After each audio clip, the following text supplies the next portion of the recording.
Racikan Berita 1. Bagaimana tindakan Prabowo untuk menghapus Cipta? Ya, saya kira Prabowo ini harus memerintahkan, menginstruksikan Kapolri untuk menjadi penegak hukum yang jujur, penegak hukum yang lurus.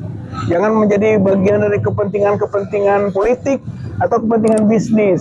Saya kira di situ peran Prabowo, karena Kapolri ini kan bawahannya, dia punya kompetensi untuk melakukan instruksi, gitu kan, arahan, bagaimana menjadi penegak hukum yang baik. Saya kira bisa itu. Ya, itu adalah kewajiban moral dari seorang presiden, gitu. Jadi menurut saya mah harus dilakukan tindakan. Bahkan bisa mengancam loh. Ayo Pak Kapolri, lakukan ini, penegakan hukum yang jujur, yang baik. Jangan ada kriminalisasi. Kalau enggak, bagian Pak Kapolri yang harus meminggir, gitu kan, harus diganti. Jadi begitu, ultimatum saja. Jalankan penegakan hukum dengan jujur dan baik. Jangan ada kriminalisasi, atau Pak Listio Sigit diberhentikan, diganti, gitu kan, oleh Kapolri baru yang lebih bagus lagi. Pro ini sebenarnya kan peristiwanya itu sebenarnya cuma mengingatkan bahwa kalau berpihak dengan ini harus dibikin dulu, gitu. Dia kan mengingat masyarakat, dia juga mengingat itu sudah dapat di bawah. Nah, Bapak kemarin kan ada, itu menurut Abang bagaimana bentuk aktivis soal kriminalisasi itu gimana? Ya, makasih Mas Dul. Assalamualaikum warahmatullahi wabarakatuh. Sebetulnya kemarin itu kita selain mengawal, memberi dukungan kepada Mas Gufroni, tapi sekaligus juga kita mengingatkan kepada penguasa, supaya penguasa itu jangan membiarkan kriminalisasi terhadap aktivis, terutama kejahatan itu dilakukan karena ada yang memesan. Jadi kita mendapat kesan bahwa ini teman-teman yang jadi aktivis ini, yang dikriminalisasi ini seperti Pak Said Didu, Gufroni, itu kan cukup lantang bersuara membela hak-hak rakyat dan juga menyuarakan untuk memulihkan aset-aset negara yang sudah dirampok oleh konglomerat seperti Aguan dan Antoni Salim. Jadi sementara karena sikap mereka inilah, ya, kami menilai justru terjadi kriminalisasi. Nah, karena itu kita mengingatkan jangan justru Polri terutama itu menjalankan pesanan, ya, menjalankan pesanan dari oligarki karena bisnisnya diganggu. Tapi pada dasarnya bisnisnya itu adalah bisnis oligarki yang memang jahat, bekerja sama dengan dan malah dilindungi oleh sejumlah lembaga-lembaga negara. Jadi itu kita mengingatkan ini sikap atau penyidikan terhadap Mas Gufroni itu harus dihentikan karena ini lebih banyak sifatnya itu adalah pesanan dari oligarki, supaya justru kita kemarin sudah menjelaskan ini supaya dibatalkan, ya, dibatalkan, dihentikan. Malah yang kita tuntut justru sebaliknya, ini kejahatannya si Aguan dan Antoni Salim dan antek-anteknya yang sudah begitu banyak merusak di Banten, terutama untuk proyek PIK 2, itu bisa dihukum justru. Bukan malah Gufroni yang coba untuk ditangkap atau diproses langsung ke tingkat penyidikan tanpa ada penyelidikan misalnya. Ini sudah bermasalah ini. Karena itu kita ingatkan Pak Prabowo terutama, ya, hentikan itu langkah-langkah pesanan yang dilakukan oleh Polri, kemudian ganti Kapolri, kemudian juga tangkap itu yang namanya Aguan, dan juga antek-anteknya termasuk Antoni Salim yang sudah nyata kejahatannya itu masih faktual, masih ada bekas-bekasnya di lapangan di PIK 2 sana, dan itu belum dituntaskan, malah banyak rakyat yang justru ditindas, dikriminalisasi, dirampas haknya, ya, yang harusnya ini negara itu hadir di sana, bukan justru membiarkan langkah-langkah PIK 2 itu terus berlanjut, atau malah mereka melakukan berbagai upayanya itu dengan dikawal oleh aparat negara, terutama oleh polisi. Mungkin begitu. Nah inilah, ini yang agak lucu, tapi agak kan nggak nyampe. Ini kan Pak Presiden itu dia berjuang itu atas kejujuran dia, Pak Presiden. Ada kejujuran dia, membela FIFA, membela keadilan dan makanya mereka juga dikonsultasikan dengan korupsi. Dari pandangan Pak Marwan sendiri, ini ada nggak keterlibatan Jokowi dan oligarki atau apapun yang kita beliau melakukan dan barang yang itu ada dan dipergunakan oleh Lembang maupun dikipukan. Nah, orang itu dari sisi Ya, saya kira itu jelas lah, sangat jelas itu. Apa urusannya ke orang mau mengawal proses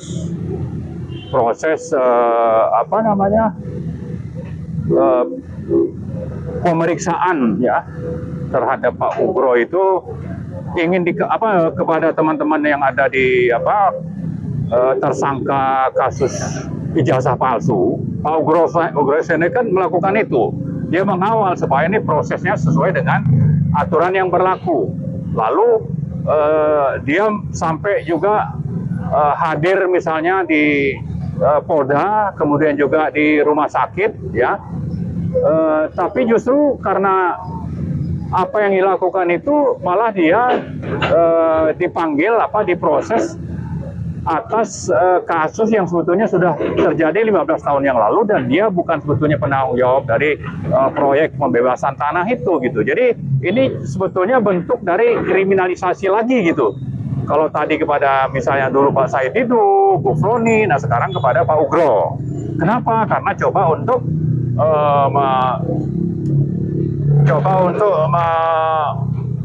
menghentikan setiap orang-orang yang berupaya untuk justru memproses mengawal supaya proses hukum ya untuk kasus ijazah palsu dan juga program-program konglomerat itu ingin diproses secara benar, tapi orang yang justru mengupayakan itu justru dikriminalisasi. ada nggak orang-orang Sulu? Orang-orang Sulu ada nggak? Oh iya ada, sangat ada. Dan justru saya yakin itu perintahnya dari sana. Makanya kan ada istilah SOP ya. SOP itu ada di sana itu Solo ya. Kemudian oligarki dan Parcok. Parcok itu ya polisi gitu. SOP. Ini harus kita ingat ini gitu. Itu sudah menjadi satu kesatuan. Jadi kalau ada kriminalisasi atau ada upaya-upaya untuk menghambat terjadinya proses hukum supaya misalnya ada pemulihan hak-hak rakyat dan sebagainya, atau penangkapan konglomerat, itu justru tidak terjadi. Kenapa? Karena dilindungi atau diamankan lah ya oleh SOP itu gitu, geng SOP. Apa sih ketakutan dari geng Sulu itu terhadap Pak Presiden dan pegawai yang Ya, saya kira kan ujungnya tetap saja urusan ijazah. Kalau itu kaitannya dengan Roy dan FIFA, ya kan? Kalau sampai nanti ini proses hukumnya terjadi sampai ke pengadilan, ya kan? Sementara ijazah itu sendiri tidak jelas, ya. Dan saya kira ini kan masalahnya bagi Jokowi itu ya masalah hidup mati mungkin ya. Kalau sampai nanti ijazahnya diproses di pengadilan, dia tidak bisa berkutik itu sebetulnya. Tidak berkutik untuk melindungi diri lagi gitu.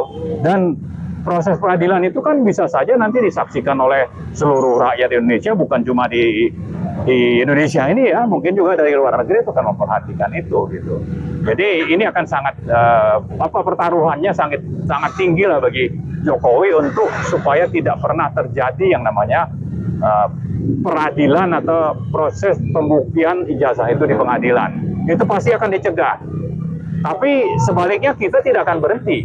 Oke, nanti mungkin saja ya untuk kasus Pak Roy atau Bu Tifa itu tidak berlanjut. Ya, tapi kita masih punya banyak tuntutan ya untuk terus kita bersuara gitu. Ya kan, jadi ini juga salah satu cara untuk menghentikan dinasti Jokowi gitu. Kita mau dengan ini hidup terus, oke, nanti ada yang tumbang, ada yang berdamai ya. Tapi kalau ini terus kan publik menjadi lebih aware, lebih sadar, dan ini supaya memang akhirnya nanti bisa minimal menurunkan atau merusak citra Jokowi dan dinasti Jokowi gitu. Satu. Nah, kalau ternyata dibukti bahwa Jokowi berijazah palsu, benar nggak bahwa tanggung jawab utang negara itu jatuh di Jokowi? Ya, saya kira itu bagian perdebatan hukum, tapi punya juga kepastian hukum dan punya dasar hukum, gitu kan?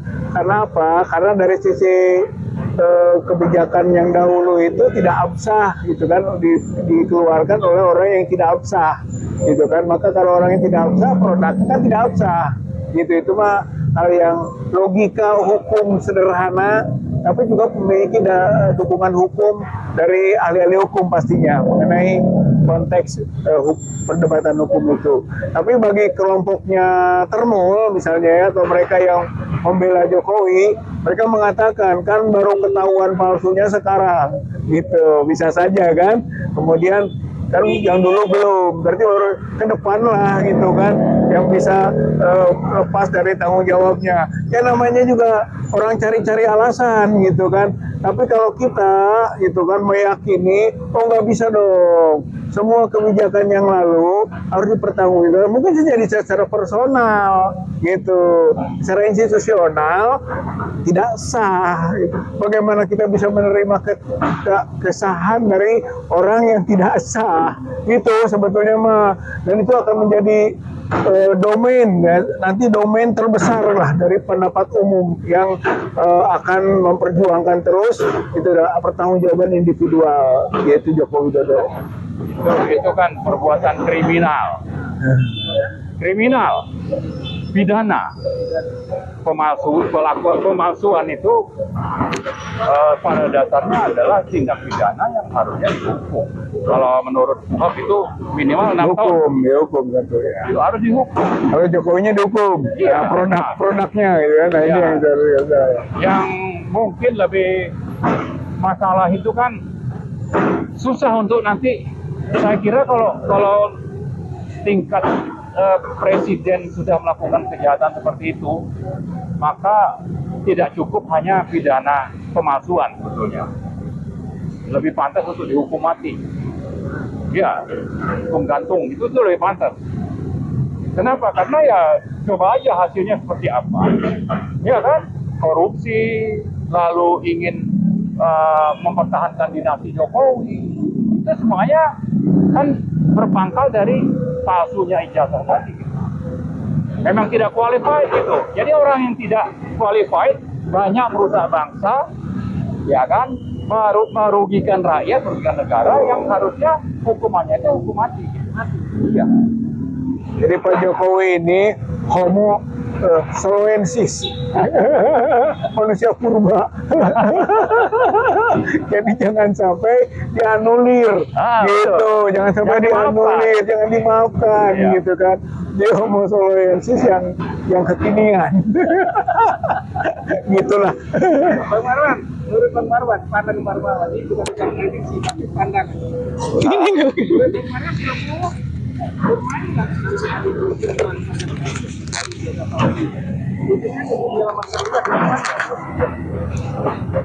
Ini spekulasi ya. Saya tidak berani untuk menilai apa yang ada dalam benaknya Prabowo itu. Nanti kalau saya bilang A, tahu-tahu B gitu ya. Tapi keyakinan saya yang sifatnya spekulatif adalah bahwa sebetulnya Prabowo itu merasa tidak nyaman terhadap Jokowi dan Gibran. Tidak nyaman dan juga tidak punya niat untuk melanjutkan misalnya berpasangan lagi di Pilpres 2029. Yang ketiga, saya meyakini justru di tengah jalan pun Prabowo itu ingin menghabisi Gibran. Keyakinan saya itu. Tinggal bagaimana dia caranya main cantik. Ya kan? Jadi tidak vulgar. Bagaimana yang menyingkirkan wapres yang bermasalah ini. Apalagi kalau diingatkan bagaimana komentarnya Gibran tentang siapa Prabowo waktu sebelum berpasangan dengan Prabowo dengan Gibran, ya kan? Menghina keluarganya, kemudian ya itu masih ada sebetulnya. Fufafa itu ada datanya gitu. Masa itu dilupakan Prabowo, ya kan? Rasanya dia nggak akan lupa itu. Cuma memang caranya seperti apa ya kita tunggu saja. Mudah-mudahan dia berbuat segera gitu. Kalau memang perlu untuk menyingkirkan Gibran itu minjam tangan orang lain, saya kira nggak masalah lah bagi kita, ya kan? Lakukanlah itu segera gitu.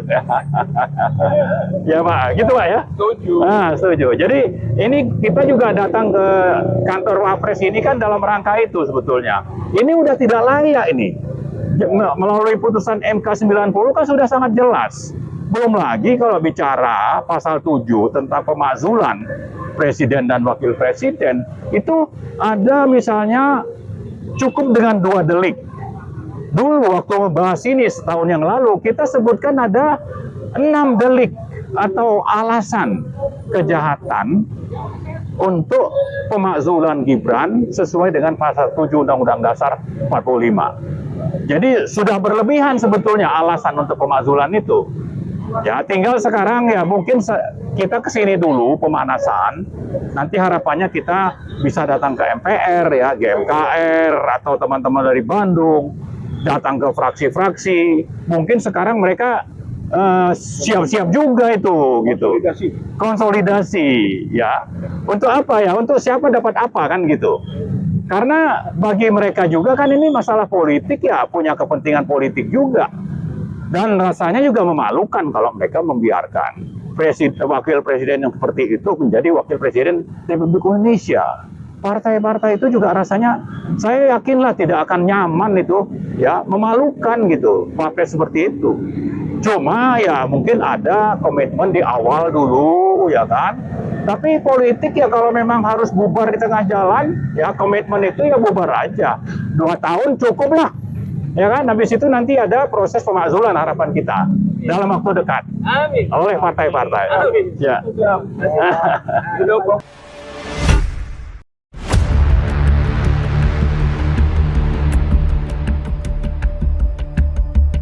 Racikan Berita 1